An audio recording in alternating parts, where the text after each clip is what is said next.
A very busy hour ahead. We start with this Fox News alert, a live look at Ocala, Florida. And that is where we're expecting GOP nominee for president, Donald Trump, to hold a rally in that very key swing state. We note at this hour he appears to be unleashing a new strategy, which combines hitting back at Republicans, abandoning his candidacy, and going very negative on the Clintons. This is Outnumbered. I'm Harris Faulkner. Here today, Sandra Smith. Co-host of After the Bell on Fox Business, Melissa Francis. Fox News contributor and founder of the Chris Kyle Frog Foundation, Taya Kyle. And today's hashtag One Lucky Guy, we welcome back, actually from Florida, Judge Alex Ferrer. Although not Ocala. Not Ocala. Ocala's a good place. It's sunny, and you're bringing it, and you're outnumbered. Good to have you. I am. And if I take each of you on one at a time, I think I can survive this. Oh, yeah, it doesn't work that way, though. Yeah, too bad. Welcome. I'm looking forward to it. Let's get to some hump day sizzle, shall we? Sounds good. Good to have you. We are awaiting Donald Trump to speak, as I mentioned, and we're looking at his strategy at this point, attacks on Hillary Clinton and his fellow Republicans, namely House Speaker Paul Ryan. Yesterday, as you may know, Mr. Trump said, quote, "The shackles are off." And he told Factor host Bill O'Reilly he's had it with GOP leaders who've turned their backs on him. All of this in the aftermath of that leaked videotape of Trump making lewd comments about women more than a decade ago. Watch. I think we should get support, and we don't get the support from guys like Paul Ryan. He had a conference call yesterday with congressmen, with hundreds of them, and they practically rioted against him on the phone. One person stuck up for him. So I'm just tired of non-support, and I don't really want his support. You know, if he calls now and wants to, this happens all the time. If you sneeze, he calls up and announces. Isn't that a terrible thing? So look, I don't want his support. I don't care about his support. All right, across the aisle, an unshackled Trump appears to be a top concern among Hillary Clinton's top aides who worry deepening negative attacks on their candidate could put a big chill on Democratic turnout. Clinton campaign chair John Podesta on that. This seems to be their strategy: disgust everyone with our sort of democratic dialogue, so that they won't come out to the polls. I think our people know that their futures are at stake, and we're going to do everything we can to continue to run a positive campaign. So, Taya, I want to start with that aspect of it. In your thoughts? On the disgusting part of it, like that strategy? Because Yeah, I think the problem is, truly, I can see where Donald Trump is coming from in a way to say, why is my party turning on me? Because the Democrats are doing something totally different. They have hated Hillary Clinton at different times in their careers, all of them that are coming out and supporting her now, but they believe that the ideology is more important than, I think, the morality of the candidate. And so I think he's wishing that the Republican Party would say the ideology that he supports is more important than, you know, the morality or ethics of what he's got going. Personally, I wish that we could say the person who has the most character is our candidate. But that ship has sailed for both the Democrats and the Republicans. Right. So now what we're left with is Everybody. saying it's a wash in morality and ethics. Like, nobody's a good candidate on that. So now we just have to support ideology. And I think maybe that's why he's mad. Having said that, I do have to respect people that say, you know what, I have a problem with them. I want people to be able to speak their minds and have that be okay. Mm-hmm. So Judge Newt Gingrich, kind of piggybacking off of what Taya just said, really puts the decision for particularly Republican voters this way. Let's watch. The only question that we ask of every Republican is not, are you going to support Donald Trump? Are you going to help beat Hillary Clinton? Because Hillary Clinton will be the most corrupt, most dishonest person ever elected. Any Republican who's willing to help her should join the Democratic Party. That's decidedly a different question than whether or not you have a problem with comments, so on and so forth. It really breaks it down a very basic line. It really does, and I think that Trump's making a mistake going head-to-head against the Republican Party. I think he could do it in a softer way, saying, you know, I made statements. I am not proud of those statements, but this is about something much bigger than the statements I made, and kind of drag that theme through. That being said, I agree with the Democrats that him dragging this and making this a sewer battle with Hillary could really work against the Democratic Party, because, you know, generally what we have now is voters who are saying, you know, I don't like my candidate, but he's better or she's better than the other side. And the more he trashes her, the more you're going to get people who, like, I'm getting burned out about this election, and I'm vested in it. You're going to get more people who go, you know what, maybe she's not much better than the other side. I don't think I want to be married to either one, and they may stay home. Wow. And the ones who have the most, I think the Republicans Republicans have the more devoted followers right now. The most intensity, perhaps, because of those U.S. Supreme Court picks that they know are going to happen on the next president's watch. So I've heard you say, Melissa, if you couple what the judge just said about whatever, the topics are that Donald Trump is going to roll out against Hillary Clinton, with the email dumps. Oh, my goodness gracious, we've seen a lot of emails. And through John Podesta's, what's been released about through WikiLeaks. No, it's appalling, and it's almost like you said, it is almost getting drowned out. There is so much loud negative noise everywhere coming from every side. But Mike Pence just said something really interesting within the last hour or so. He stood up at Liberty University, and he evoked the words of Reagan, and I'm not going to get it exactly correct, but he basically said, be careful of the temptation to name yourself above it all and say both sides are equally at fault. There is too much at stake here. On the Republican side, if these were my sons, I would send them to their room for a reset. I would say, you know what, both of you stop right now. I don't want to hear another word. Everybody go off and think about what's going on here. There is too much at stake for the futures of our family to be having these ridiculous fights, right? And he's got everybody's attention right now, okay? He's saying he's not being treated fairly by the media. He's pointing out every Republican that doesn't stand behind him and the party as a whole. He's got their attention. When does he make the pivot? Because obviously this strategy worked for him in the primary. When? With a month out to Election Day. Does he pivot and say, look, I've got your attention. I'm going at this alone. Here is what I'm going to do. Everybody's wanting him to get back to the issues right now. Get back to it. But so here's a question, Taya. Can he really do it alone? I mean, most people need some help at this point because there is so much incoming from the other side. Yeah, I think that what works to his advantage is that there are a lot of people who really are disgusted with Hillary Clinton and the corruption that they see, and so that works to his advantage. This is probably one of the few times where he might be able to go it more alone because really the vote comes down to it can't be Hillary. It's not so much even that I love Donald, right? It's that it can't be Hillary. So in that way, it could work to his advantage. I think in other years were it not Hillary Clinton, it wouldn't work at all. But it might this year. Does it surprise you, Judge, that you have a voice like Newt Gingrich, such a powerful voice within the Republican Party, obviously advising Donald Trump, that he isn't able to get more Republicans behind Donald Trump and to get more people on board here in these final days, making comments like that? He cannot be any worse than Hillary Clinton, is what he's saying. That's why I said he shouldn't take on the Republican Party, because the Republican Party are all the Republican voters. He can take on the Republican legislators who are not backing him like he did with Ryan. He can say that, but saying the Republican Party is a bunch of losers and things like that, you're taking on all the voters, and he can't do that because he needs those votes. But he can say that they are basically trying to protect their skin. They want to keep their seat, and they're afraid that tying themselves to him is going to cost them their Senate seat or their House seat. And he can attack them, but say to the Republican people, excuse me, you know where we're headed if you have a Hillary Clinton presidency, and I'm your solution. All right, I know we've been kind of toggling back and forth between the five of us here and then the live picture in Ocala, Florida. So just to remind everybody, we are on it. As soon as Donald Trump steps up to the lectern, we will take you there live for all of his comments. In the meanwhile, he has a new political TV ad that's out. We've got a little bit of that, and we'll talk about it. Let's roll. For donors. I realize, Judge, that this is not exactly about the economy or some of the issues that we might tick off, but is this one that sticks? Does this work? Yeah, it does, except for the pay-to-play politics. I think that for some people that's a term that goes over their head, but, you have a certain amount of time in a commercial. But, yes, corruption is the biggest thing that sticks on Hillary right now. Every day we have emails that come out that tie her to something. Every day we have now we have emails that come out that tie her to the media bias. We've got the Clinton Foundation thing. We've got the FBI investigation that just seemed to end wrong.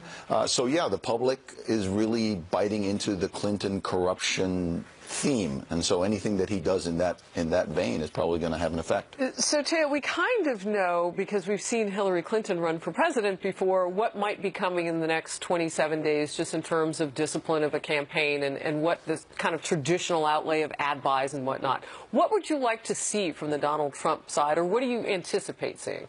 Well, I would like to see more of him sticking to his issues. I think he has some sound policies that he wants to do, cutting taxes. Does he need more ad buys, or do you think he can do it himself? Well, I think ad buys are always good, but I just wish the ad buys would focus on something a little bit different. Like that ad that we just watched, I always try to think, what would I be thinking if I wanted to support the person that they're disparaging. And what I find is a lot of people would say, oh, that's not true. That corruption isn't true. They never proved anything. You know, she didn't end up in jail. It's not true. So I think he needs to stick to policies more. I don't know. The negativity works. I hate to disagree with you, but reminding people why they don't like her in this one campaign especially makes sense. All right. Sandra? Yeah, no, and turnout's going to be everything. You know, we can talk about this all day and night, and look at the polls all day, but turnout is going to decide this election for sure. Well, and with those states that are already voting, you know, we know what that will look like in the end because we know who typically votes early. So turnout, particularly for Democrats, is going to be key. So we'll see. Well, as we've been telling you for the first time ever, a Fox News anchor, you and I were tweeting about this yesterday. Yes, ma'am. A Fox News anchor will be moderating a general election presidential debate. We're talking making history, my friends, and our friend and colleague. Award-winning journalist Chris Wallace, widely regarded as the best questioner in the business, will be moderating the all-important final debate between Donald Trump and Hillary Clinton. Ooh, ooh. That's my celebration. It will be held October 19th, 9 p.m. Eastern in Las Vegas. The best place to watch the first Fox-moderated debate is right here on Fox News Channel, FNC for the cool kids. A fresh batch of hacked emails, we were just speaking about this, from inside the Clinton campaign are now public.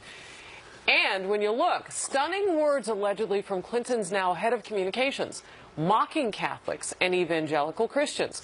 Could it hurt Mrs. Clinton's campaign? And did WikiLeaks also reveal a major case of mainstream media bias? A lot of people talking about this. Allegations of journalists coordinating with Clinton's campaign officials on just how to maximize her, quote, presence and help her in a debate. We will debate it all. Stay close.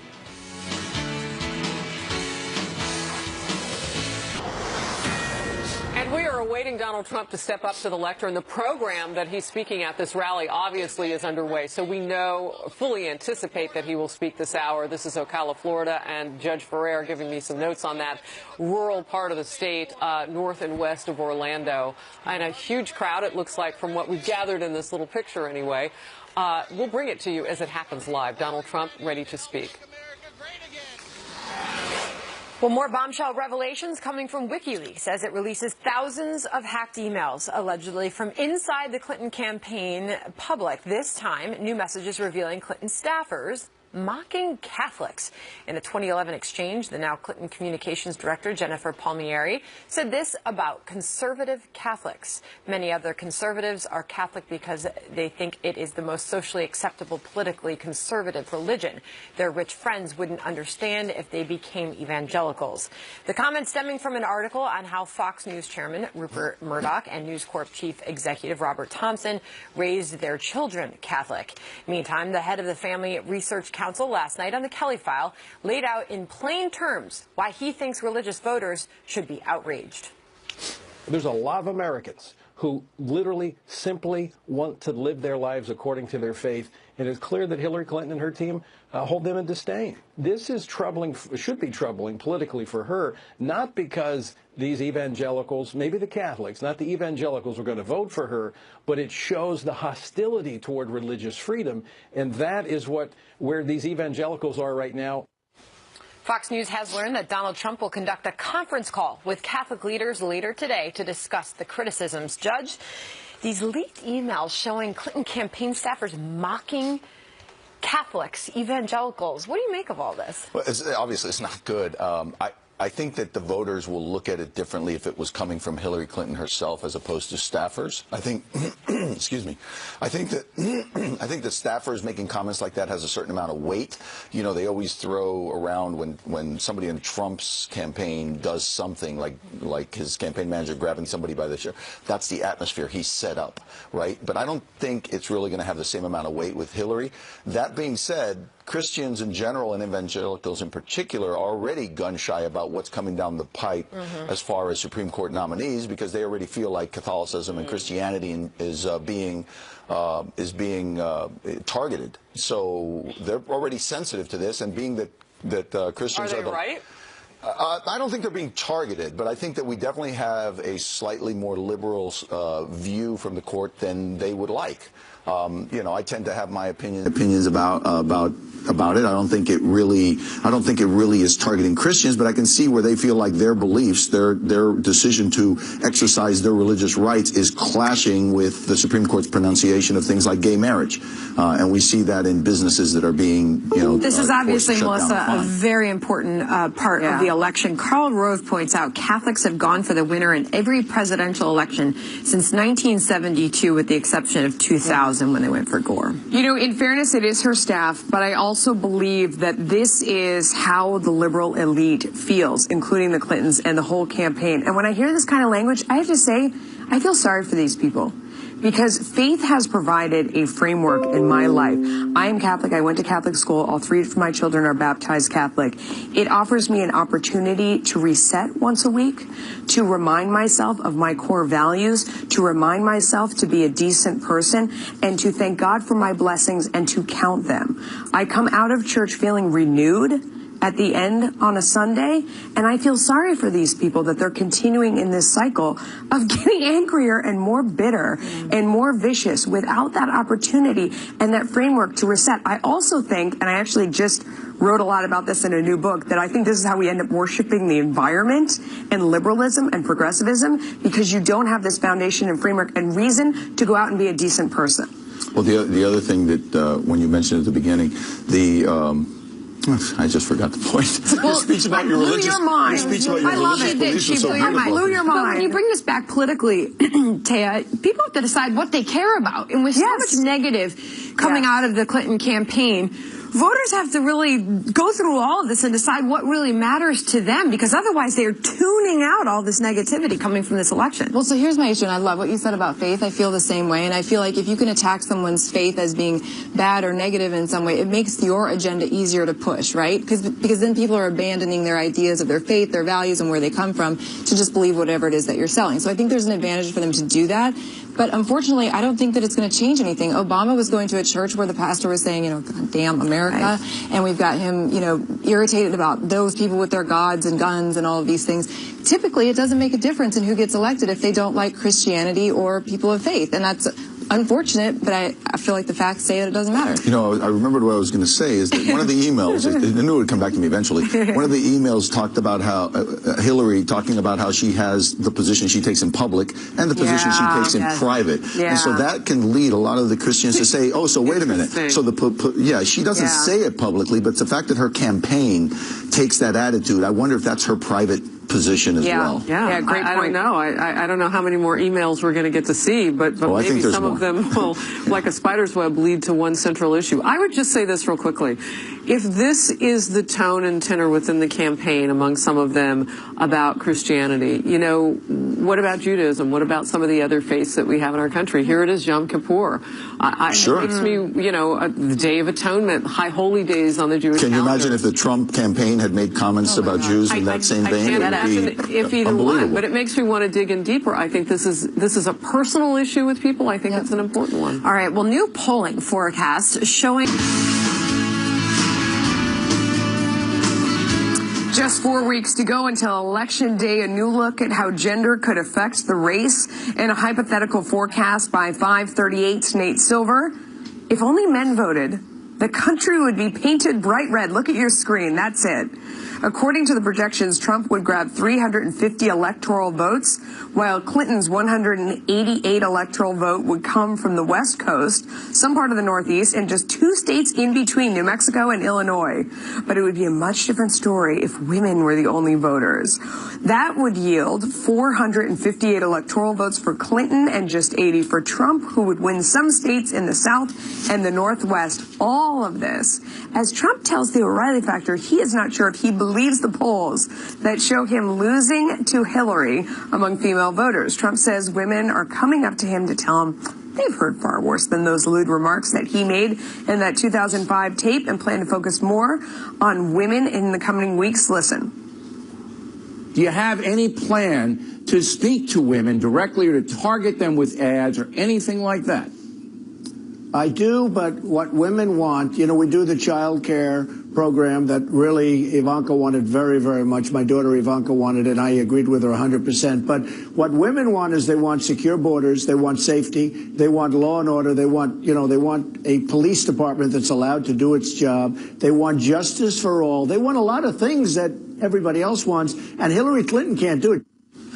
I don't know. Sandra, this discussion always makes me so crazy when you talk about voting on male and female lines. I care about the economy. I tell my kids, my job is one of them is to keep you clothed and fed and warm and to teach you how to do that for yourself later, right? I mean, he didn't say the economy that time. Well, I think that it was an interview. He probably meant it. He probably would have led with that, as he often does. He did say women want a lot of things that everybody else wants. Right. It's all encompassing if you look at it, but there's no doubt women are going to be a huge decider in this election. But it doesn't sound like he's really got a specific plan in these last few weeks to target women. And if he's doubting the polls, okay, he seems to tout the polls when it benefits him. Yeah. But if he's doubting the polls, what is he saying? So there's more women that are going to show up and vote for him that are willing to say out loud. Is that the point, Judge? Is that the point that he's trying to make? Well, I think that's not actually an invalid point, because I think that there's going to be a tremendous amount of people who vote who are saying, I will never vote for Trump, I'll never vote for Trump, and are going to go in there when nobody's watching and are going to vote for Trump. I think there's a submarine vote out there that Why do we you haven't think seen. that? Because this is the election where nobody likes either candidate. I said here one time, the company that's going to suffer the most in the next 8 years are bumper sticker manufacturers, because nobody's going to want to admit they voted for it. There's no pleasant political I think there's a lot of people who just cannot bring themselves to admit they would throw a vote for Trump because they find him reprehensible.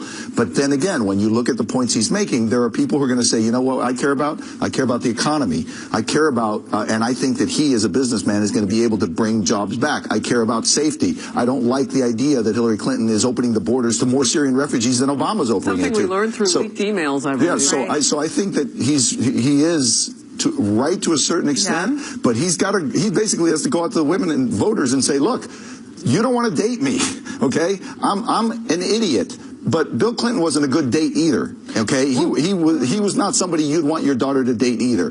But I can bring jobs, I can bring security, I can bring safety, and she can't. We've seen what she can do, and he's got to sell himself to women that way, not as a likable, guy. Yeah. I don't know, Harris. What do you think women are thinking as they go into the booth? You keep making me think of that Mel Gibson movie. I speak for all women, not even the 2 who live with me under the age of 10. There you go. But they walk in. Can you say to yourself, on one hand, I do not think this guy respects women. It's kind of after so many comments, so many different Melissa, things. I don't think it goes there for those people who are wanting to vote for Trump. And I think the judge is right about this. I think the issue will come down along the lines of what do we want the country to look like for these women? And do those things that they say they want include U.S. Supreme Court picks, a different look at the tax code, illegal immigration from a different perspective, the wall. I mean, some of the things that he's talked about are irrespective of gender. So I don't know that gender is the first thing that comes to mind, even with the offensive things that have been said. Right, and I would say that as a woman, I have a hard time with somebody that thinks that they're above the law. I have a hard time with somebody that's doing things that are so corrupt and so obvious and getting away with it. That bothers me a lot more than the stuff that I really don't like in Trump Which is either. also not a gender-bound issue. No, it's not. And so I think you need to give me credit as a woman. Not you all, but, We do.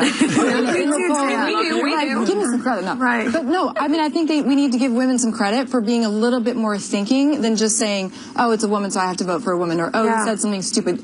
I mean, they're all saying things that are stupid. At the end of the day, now we have to look at policy and ideology, and I have a brain, and I'm going to use it. And again, that's not to gloss over the offensiveness of what was said. No, but they're both different offensive. mindset going into the booth. And as you pointed out, it's a private experience inside that booth. Nobody has to tell us anything. New allegations of mainstream media bias after thousands of emails were leaked from WikiLeaks. Well, that's what they do. Among the apparent revelations, CNBC anchor John Harwood, who was a Republican debate moderator, was praising Hillary Clinton in emails to her campaign and even gloated to them about provoking Donald Trump at the debate. Also, the Boston Globe's op-ed editor contacted Clinton's campaign chair, John Podesta, to talk about how to maximize her presence. while she was visiting New England during the primary. But the Boston Globe told the Daily Caller it's no mystery their editorial page endorsed Hillary Clinton, and the newsroom is a completely separate part of the operation. And emails also show former CNN commentator Jonna Brazil tipped Hillary Clinton's team off to a debate question about the death penalty during the primary. But Brazil denies that, saying she never had access to the debate questions and would not have shared them with the candidates. Okay, Melissa, let's just start with the facts there. Yeah. And what we know. Oh, yeah. Let's talk about John Harwood. No, you know, I don't think a lot of this is necessary. It's not a surprise to us because we've all worked in other places and we've been other places. And, you know, I would definitely say they are without question left-leaning. But I think Tucker Carlson made a great point last night on television.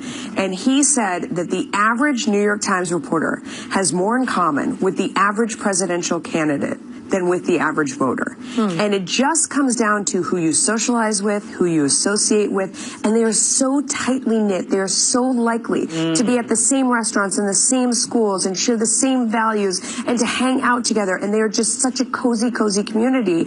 And they don't understand either a lot of these candidates, especially on the left, and a lot of the media, including and especially people like John Harwood, what the average voter feels like, what they face, what they deal with. They just don't have any idea. Can I remind you that is to hear you say that? Can I remind you what John Harwood said in that debate, that much criticized debate, where he moderated his questioning to Trump? Let's be honest, is this a comic book version of a presidential campaign? Do you all remember that moment? This is the same guy that in May of 2010, he sent Clinton campaign chairman John Podesta an email saying, watch out for Ben Carson. He could be real trouble in a general. I mean, after this is somebody clearly taking sides, interviewed him, and was saying that he was fairly moderating. I think people like him conduct the interview to get information that they can then kind of use. Or if they get it, then they share it. I think their perspective. I think a lot of the reporters have this elitist attitude. We know better than the rest of the country, and our job is to grab people by the throat and drag them to where they should be, not by fairly reporting the news, but by reporting the stuff that helps us get them there, which is why you see all the negative articles about Trump and you see so few about Clinton in most of the media, because frankly, you've got dirt on both of them. I just want fairness. I just want justice. I want reporters who report both sides fairly. If you're going to trash Trump, trash Trump. He's given you plenty of ammunition, but for God's sakes, you've got plenty on Hillary. Well, thousands of emails that have been dumped. I mean, it's like the Friday afternoon news dump. Those emails, her email server, Benghazi, the Clinton Foundation, it all gets soft shoot. Destroying her phone. So what about all of it, though, Taya, is useful for the voter? Because as the judges just pointed out, I mean, if you want to look at it on balance, the voter isn't being served because they're not seeing both sides of the story. The voter's not being served at all, and the voters are getting tired. The voters are getting to the point where they're, I was just sharing with Melissa that, I know somebody who turned the volume off on the debate, wanted to see the facial reactions, but could not handle what could that hearing tell all of this stuff, right? Because, but see what I'm saying, facial reactions and then saying to a friend, but whatever. What I'm saying is that people kind of want to be invested, but they're tired of it and they're overwhelmed by it because it is really ugly. So I think that it would be great if we could trust the media, but I almost think, in general, I'm not talking about, to report fairly. Well, so yes, unfortunately, we all get painted by the same brush. Well, I know. So some people have bias, right? Like, well, we all have our biases and we try to hide it. But I think we've gotten to a culture that says, well, I think we try to, not be super biased in reporting and stuff, but we all have a little bit in us. So I think the problem is that our society today feels like, well, it's accepted that this place is biased, it's accepted that that place is biased, and so they're less cautious about throwing their biases out, which probably also helps them to get to that level where they're like, I'll just share questions, I don't care, everybody knows. We already know from statistics that people shouldn't be talking about this stuff on the job, unless they are working news. It's not that different. The point that Tucker made, though, was that it's okay that John Harwood's a liberal Democrat. It's that when you get out there, you're supposed to have this adversarial relationship with the person that you're interviewing and treat both sides fairly and challenge them. And sometimes people forget that. That's what we're seeing. It's the same as a judge. Regardless of my personal beliefs, I had to do that. And they aren't doing their part. Wow. All right, you get the last word. Hillary Clinton is not... 10. All right, so we remain focused on this event in Ocala, Florida, and the camera's pulling out, not our control, but now you get more of a view of the people who have gathered for Donald Trump, who's expected to step up to the lectern and begin a rally in Ocala. We've seen several speakers ahead of him, so in the next few minutes this could happen, and right here on Outnumbered, we will bring it to you live as it does. Sandra? All right, less than a month to go until Election Day, and Hillary Clinton is going hard after undecided voters on the right. Her campaign releasing 4 new TV ads featuring self-described Republican voters shredding Donald Trump. In one of the spots, the mother of an autistic son says she can't vote for Trump after he allegedly mocked a disabled journalist. Watch. My son Max can't live in Trump world, so I'm crossing party lines and voting for Hillary. I don't always agree with her, but she's reasonable and she's smart. She can work with people to solve problems. But critics point out one of the people in another testimonial, a former Reagan administration official, has actually been a longtime donor to Democrats. Okay, so what do you make of this? First of all, what do you make of the ad? Well, you know, I mean, I'm not shocked that people are going to be jumping from one side or the other because, you know, we had 40% or so of the voter electorate out there who said that they weren't sure who they were on a piece of paper. They're independents. Some of them were former Democrats. Some were former Republicans. But she's purposely going for that vote. Right. Yeah. And I think we kind of saw this with Bernie Sanders in the primary, too. We saw her kind of go after those who weren't quite sure where they stood as Bernie was clearly being shut out by the establishment. So I don't think I'm shocked by it. I'm not either. But I think he ought to do the same thing. There are just as many Democrats who are just disgusted with Hillary and her corrupt practices and all that. So he could very easily do a commercial with some Democrats that say, you know what, this is more of the same. Every year we complain about corrupt politicians every election cycle, and every election cycle somebody comes along and does the same exact thing, and she is more of the same exact thing, so I'm going to vote Republican this time. He could definitely pull the same trick. Obviously, in the final days here, Melissa, she's showing she's got a lot of confidence in trying to reach out for those votes now rather than just sticking with her own party. Yeah, I guess, I mean, she's gone from the 2 modes. There's the shoring up your own base, and then there's trying to get the little groups on the fringe that you think you might be able to collect. It goes to the point that Taya made at the beginning when she was saying that ad about her being so corrupt and whatever. Like, who does that really appeal to? Does it draw someone who would be in her camp to come over? And I actually think this ad achieves the same thing that one did, where when that one gets people on the fringe who are like, you know what, I don't like Donald. Normally I would be a Democrat, but I just really can't deal with the fact that she's so corrupt. And to go back to that time, this is people who are like, you know, I just really, I want to vote for Trump. I can't get there because I don't like his personal issues. And as we just kind of touched on, these aren't all, you know, lifelong Republicans that are just jumping over. Pointing out that former Reagan administration official who has been a longtime donor to Democrats and is saying that. So it's a very effective ad. There's a history there. Yeah, you've got a woman and a mother, and I mean, I thought it was a very effective ad. Yeah, no, but I wonder how many of these people, not to put too fine a point on it, but I do wonder how many of these people kind of identify as independent now. Yes. You know, and that kind of opens the door, because are they really independent, or are they just turned off from one or the other? And how do you reach them? And maybe this is how you reach them. Yeah, I don't know. I mean, I myself am a little independent because I just feel like I don't want to be a part of a party. I'm not going to vote along a line. It's not because I'm a journalist. It's because I don't want to wear a label. All right, we're going to head to a commercial break. The long goodbye. We're going to talk about President Obama entering his final 100 days in office. But we're also waiting on Donald Trump to step up to the podium in Ocala, Florida. Stay tuned to Outnumbered. We'll be right back.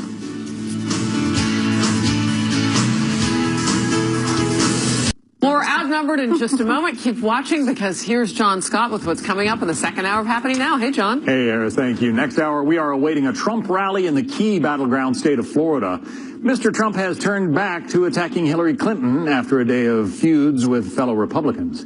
Lots of new material for Mr. Trump as well. WikiLeaks, for a 4th day in a row, has released what it claims are internal Clinton campaign emails.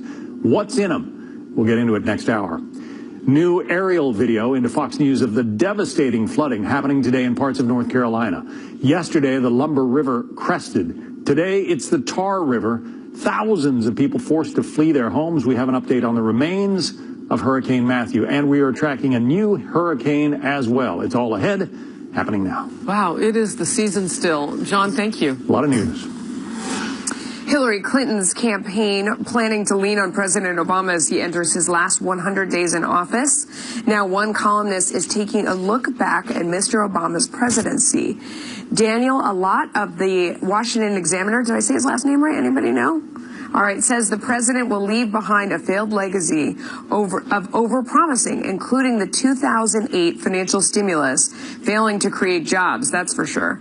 Obamacare is suffering from high premiums, a foreign policy that left the Middle East in flames, and terrorism on the rise. He is also writing, quote, Obama has done damage to the body politic, some of it irreparable. He has reduced America's standing in the world and the public's respect for and trust in the government. 2/3 think the country is headed on the wrong track. Very harsh assessment there. Judge, I'll start with you on this one. What do you think? Do you pretty much think agree it was with fair? all of it. No, Yeah. I think it's fair. Of course, I mean, it may coincide with his political beliefs, but let's face it. I mean, we did that whole reset with Russia, which reflects very poorly on Hillary because she was the one pushing that red button, and you can see how badly that has turned out. The Middle East is in flames. Obamacare, yes, 10 million people who didn't have insurance now have it. The remaining 300 million and change in this country are either paying higher premiums or their deductibles are $4,000, $5,000, $10,000, which basically means they went from having health insurance to having catastrophe insurance. Yeah. So that's a disaster. So yeah, things have gotten worse. And when they tout numbers of unemployment and they say, oh, look how good the jobs picture is, it's because people are taking part-time jobs now because their employers don't want to employ them full-time and be subject to the requirements of Obamacare. So they're working part-time jobs, making less and having less of a life. The gut check is the one that tells you. Yeah. Do people out there feel that you're economically better off than you were years ago? And most people say, no, I feel the conditions are better than they were 8 years ago. They're clearly worse than they were. So I think other than his core supporters who will chant his name and say he's wonderful no matter what happens, most people feel, and that's why 2/3 say that we're on the wrong track, most people feel we are on the wrong track. So I know, Melissa, we are waiting on Donald Trump to step up here, but as far as are we better off now than when Obama took, men aged 20 or older aren't even better off today now than they were in 1948. I mean, this is just one statistic on the economy that we're looking at right now.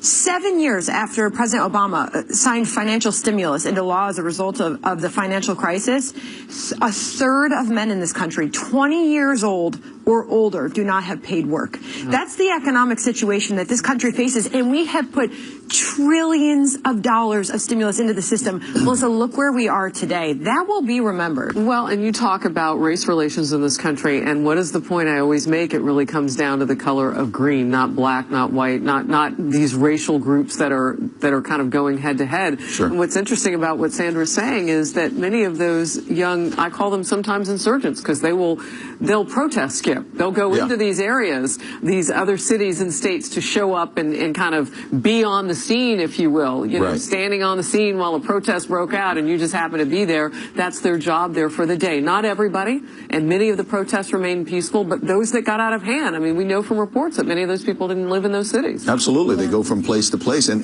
the sad part is I'm a big supporter of people's right to protest. And what they do is they take away the public's right to protest. There are people who legitimately want to get their voice heard, and then in come these rabble-rousers and looters, and the police have to close in and let me close ask you. National security. I mean, that was one of the ones that we haven't hit on yet that was in there. How in the world, how controls like things are in the Middle East? What do you think the past 8 years? Yeah, I do think things are more out of control. And I feel like, you know, that's another issue that people aren't really talking about is Hillary Clinton, is she part of that problem? And she can't really come out and say, no, I wasn't part of the problem. It was all President Obama, because if she does, then she loses the support that she just so desperately needs from him. But no, I don't think national security is any better at all. Yeah, or the fact that she was the Secretary of State when that red line was drawn. That was her policy. Yeah. All right, more outnumbered in just a moment. We'll be right back. We are awaiting Donald Trump to take to the podium in Ocala, Florida, the key battleground state. This is the second time that he will be speaking in Florida. This week, he's going to be holding a rally there. As you can see, former mayor of New York City, Rudy Giuliani, is speaking, and he is going to be introducing him. So we'll see if he steps to the podium. But a key battleground state, Donald Trump really working to speak to the people of Florida this week. That rally is going to be happening momentarily. Harris? So our John Roberts telling us that the bleachers hold about 4,200 people, and they are full as he's watching that situation. All right, as we've been telling you for the first time ever, a Fox News anchor will be moderating a general election presidential debate. Our friend and our colleague.